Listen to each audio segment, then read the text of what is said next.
এত কঠিন হলে বউ যাইব গা। এই যে বাড়িতে করে সম্পাপড়ি লয়ে ঘুরছি। এগুলা ছোটোবেলায় অনেক খেয়েছি। তো কে কে ছোটোবেলায় এগুলা খেয়েছেন কমেন্টে জানাবেন। তার নিচে কিন্তু এই যে অলরেডি ডিম আছে, তো এখান থেকে নিব। এই যে, আর এদিকে সবজি খেতে পানি দেওয়া হইতেছে। আর এদিকে দেখেন দুই বান্ধবী কি করতেছ? আসসালামু আলাইকুম, সবাইকে আরও একটি নতুন স্পেশাল ভিডিওতে স্বাগতম। আজকে সারাদিন কি কি কাজ করলাম আর কি কি মজা করলাম, ফেরিওয়ালার কাছ থেকে কি কি জিনিস কিনলাম, সবই থাকবে এই ভিডিওতে। দেখতে থাকুন পুরো ভিডিওটি, আশা করি সকলের ভালো লাগবে। আর এদিকে দেখেন সকাল সকাল আমি কিন্তু হাঁস মুরগিগুলা ছেড়ে দিয়েছি। তো এই যে দেখতে পাচ্ছেন ছোট ছোট বাচ্চা। তো যেহেতু কিছুদিন আগে প্রচণ্ড শীত গিয়েছিল, তো আমার হাঁস মুরগি অনেকগুলোই কিন্তু নষ্ট হয়ে গেছে। তো কিছু মুরগি এখনও আছে সুস্থ অবস্থায়, তো এই যে এগুলোকে খাবার দিয়েছি। আর এদিকে দেখেন দুই বান্ধবী কি করতেছ? হুমাইরা কি করতেছ বলো? খেলনা বানাইতেছ? এগুলা থেকে ময়লা না, তুমি কি গোসল করে ফেলেছ? এই যে এই রোজামণি, তোমার নাম কি বলো? এদিকে তাকাও, তোমার নাম কি? রোজামণি, তুমি কি বানাইতেছ? এই যে তুমি কি গোসল করছো? তো এগুলো মাটি নিয়ে খেলা করতেছো কে? শরীরে ভরবো না? আল্লাহ। এই যে আমাদের হুমাইরা দেখ। আর এদিকে দেখেন বাড়িতে ফেরিওয়ালা এসেছে, জানেন কি নিয়ে এসেছে? তো দেখেন বিভিন্ন ধরনের বল বাটি কড়াই এগুলো নিয়ে কিন্তু ওরা বিক্রি করে, তো বাড়ি বাড়ি ফেরি করে বেড়ায়। তো সাথে কিন্তু বাচ্চাদের মজাও ছিল। তো বিভিন্ন ধরনের সন্দেশ, তারপর আরও অনেক অনেক অনেক জিনিস ছিল। তো এখান থেকে আমিও দেখে শুনে কিছু জিনিস কিনলাম। তো সামনে যেহেতু রমজান মাস, ছোট ছোট বাটির প্রয়োজন পড়ে অনেক। তো বিভিন্ন ধরনের আইটেমের তরকারি রান্না করলে কিন্তু লাগে। তো এই লোকটা অনেক কঠিন ছিল, আবার মজার লোকও ছিল। তো ওনার সাথে কিন্তু দেখেন আমি দুষ্টুমি করতেছি, মজাও করতেছি। তো এই যে আমার ছেলে বলতেছে আমাকে একটি শমপাপড়ি কিনে দাও। তো এই শমপাপড়িটা আমরা ছোটোবেলায় অনেক খেয়েছি, আর বিশ্বাস করবেন কিনা জানি না, এই শমপাপড়িটা অনেক মজা খেতে। তারপর হচ্ছে সন্দেশও ছিল। তো ওই সন্দেশটা আমরাও ছোটোবেলায় অনেক খেয়েছি।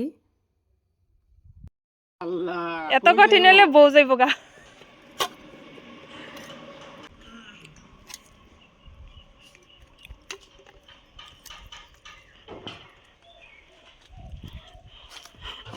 এই যে বাড়িতে করে শমপাপড়ি লয়ে ঘুরছি। আর এদিক দিয়ে দেখেন আমি 3টা বাটি কিন্তু নিয়েছি। এই যে একটা, তারপর হচ্ছে এই যে একটা, আর হচ্ছে এই যে একটা।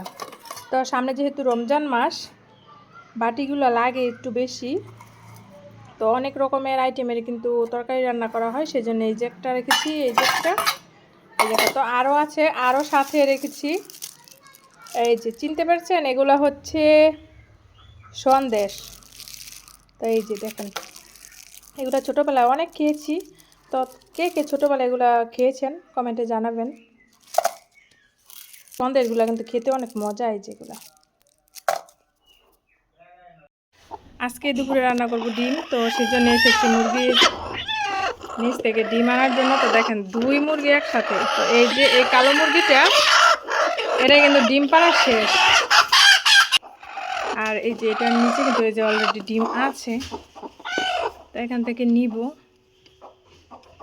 এই যে দেখেন ডিম, আজকে ডিম বুনা করব। তো এই যে ডিমগুলা দিয়ে দিতেছি। তো এগুলো হচ্ছে ফার্মের মুরগির ডিম, আর এটা হচ্ছে দেশি মুরগির ডিম। এটা এই দুইটা দিয়েছে আমার ছেলের জন্য, আর এগুলো হচ্ছে আমার বড় ছেলে খাবে, এটা ছোট ছেলে খাবে।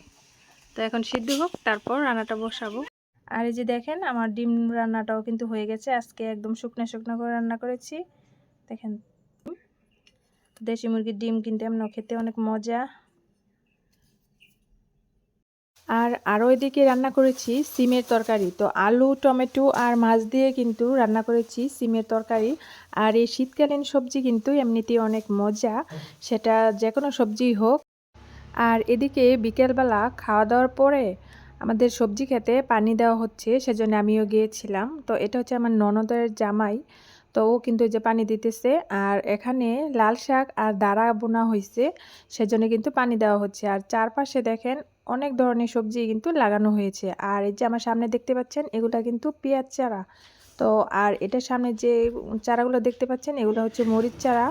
তো চারদিক দিয়ে কিন্তু সবজি লাগানো হয়েছে যেহেতু এই জমিটা উর্বর। তো দেখেন চারপাশে কিন্তু বিভিন্ন ধরনের সবজি লাগানো হয়েছে। মাশাআল্লাহ অনেক সবজি হইতেছে, ফলনও খুব ভালো হচ্ছে। আর যেহেতু এটা কিন্তু একদম খোলামেলা একটি জায়গা, সেজন্য কিন্তু এই জায়গায় ফলনও ভালো হয়। তো সেটা নিয়ে আমি আপনাদের একদিন দেখাবো। মাশাআল্লাহ অনেক বেগুন হইছে, টমেটো অনেক হইছে, সেটা একদিন আপনাদের দেখাবো। তো ভিডিওটি আজকে আর বড় করব না। আমার ভিডিওটি যদি আপনাদের কোনো অংশ একটু ভালো লেগে থাকে তাহলে একটি লাইক কমেন্ট শেয়ার করে যাবেন। সকলে ভালো থাকবেন, সুস্থ থাকবেন। আল্লাহ হাফিজ। আসসালামু আলাইকুম।